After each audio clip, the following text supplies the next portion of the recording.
Today we're going to go over a couple of tips about how to avoid unnecessary re-renders in React.js. So let's take a look at the example.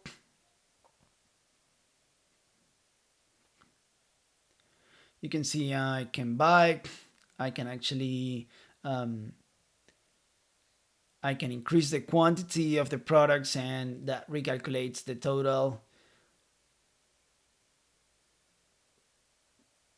I can actually move things from the cart to the save for later. I can actually bring them back to the cart. I can remove them.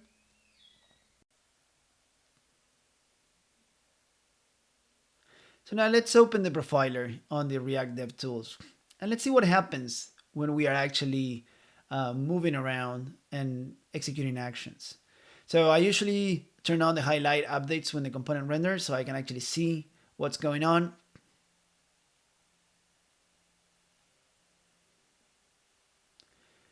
As I hit buy, everything in the screen is being highlighted as being re-rendered. So looking at the flame chart, we see that the shopping list, it actually re-rendered. And here there it says the props changed. So we see the buy and the save are the props that actually changed. These are the functions that I delegate from the shopping page down to the shopping list, the one listing out all the different products from A to D. Now, the state of the screen or the state of the cart and the balance are changing, but the functions that I'm passing down as props, well, should not change. These are not holding any state. So I would expect the shopping list not to re-render as I hit the buy button. The cart for a product it's pretty dumb. It doesn't know anything about what's going on. We see here on the second time I hit buy, same thing happens. It's getting re-rendered. Let's look at what's going on the code. So here's the shopping component, and I have a shopping list that I'm passing down the buy and the save functions. I have other components such as the cart and the save for later. They all depend on many more props that are actually state that actually changes every single time. When we buy, when we save, all these things are being, updated. So let's look. I have abstracted my shopping page from knowing about the logic that it's involved in adding a cart or save for later. It's just a small utility. It's a custom hook that abstracts me from that. I'm separating that. So if you pay attention, here we have two functions, add to cart and save for later, that are sending events. So if you were using Redux, this would be dispatching events. If you're using something like useReducer, it will be another dispatch. In this case, xstate has similar thing. Instead of calling it dispatch, it's called send, but it doesn't matter in this case. The thing is that this function is being created every single time. And so when it's passed down to the component that it's using it, React is doing what it's supposed to do. It's noticing that a prop has changed. It's a new instance, and so it's basically re-rendering the shopping list component. So the way we're gonna fix this is we're gonna use one of the React hooks that will help us memorize the function itself if nothing else has changed. So we're gonna use useCallback from React. And we're going to change the way that we write the add to cart and save for later to actually take advantage of that.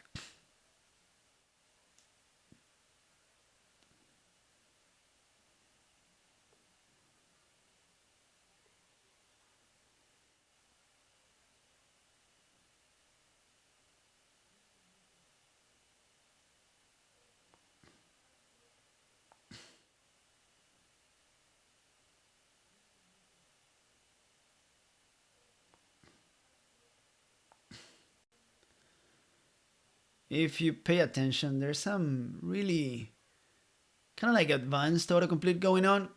So this is based on artificial intelligence. I'm going to do a video later on about it. The free version is pretty awesome. The paid one, well, I imagine it will be much more. We'll see if it makes sense or not. So we're using the useCallback and we are in the dependency for the send function to detect if it changed or not. So we're gonna save some time here, and I'm gonna just basically replace all the remaining ones. So now let's see what happens on our application again when we look at the profiler. Well, as you can see, our component re-render again, but the reason behind it is a little bit different. It's not because the props have changed, it's because the parent component re-rendered. Okay, so the parent component is listening to the state of the state machine, and so behind the scenes there is a use state, so it actually re-renders the whole tree. So that is actually right. We want that to happen. We have the card, the balance, we have parts that we want to re-render. So now that we have control what changed for us, now the next step will be to decide, or help React decide, when the shopping list should actually re-render and when it should not. So let's go to our shopping list. And what we're going to do is we're going to use React.memo function, again, to help React understand that if the props have not changed, there is no need to re-render. So if you were using classes, they would be like a pure component, for example. So the way that I do it usually is I remove the export and I basically create another one on the bottom. And that's the one that I use the final name on, and basically use React.memo around it, which is the higher the component that allow us to do this. Back in the application, let's start the profiling again. So we try to buy, and right away you see that we're not highlighting anymore the rest of the parts, right? The products cards are not being re-rendered. If we look at the chart, we'll see that the component memo did not re-render during this session, during these actions. And this is exactly what we expected. Rest of the items to re-render, but not the component that it's basically the shopping list. If we look at the second step, and at the second time that I hit buy, same thing.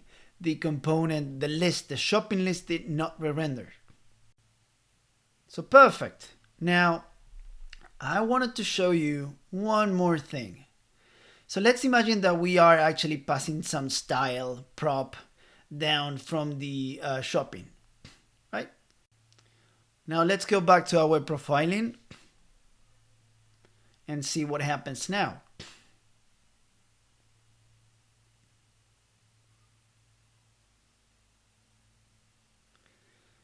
As you can see, once again, our component is being re-rendered. And if we try to see why, it's because the props have changed, especially the style.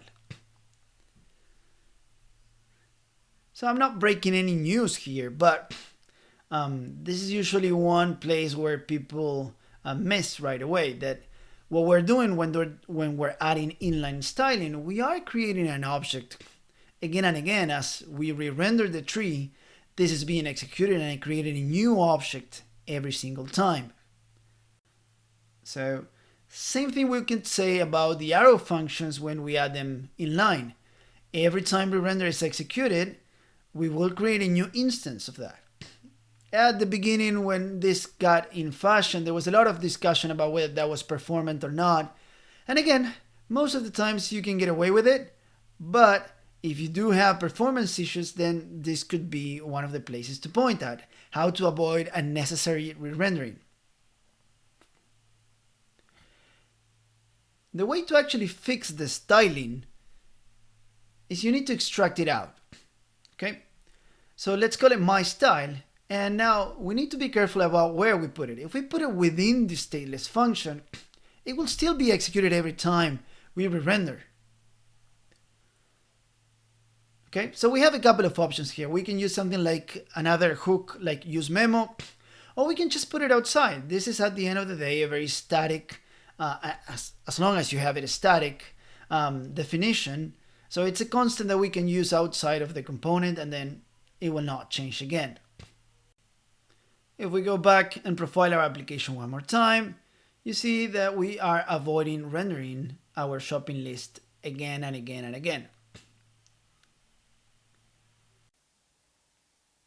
If you like this video, go ahead and subscribe. I have a few more coming up about XState for state machines and state charts within React.js. I also have a couple more going about Recall, the state machine state management tool created by Facebook that was just announced 24 hours ago, and many more to come. Thank you.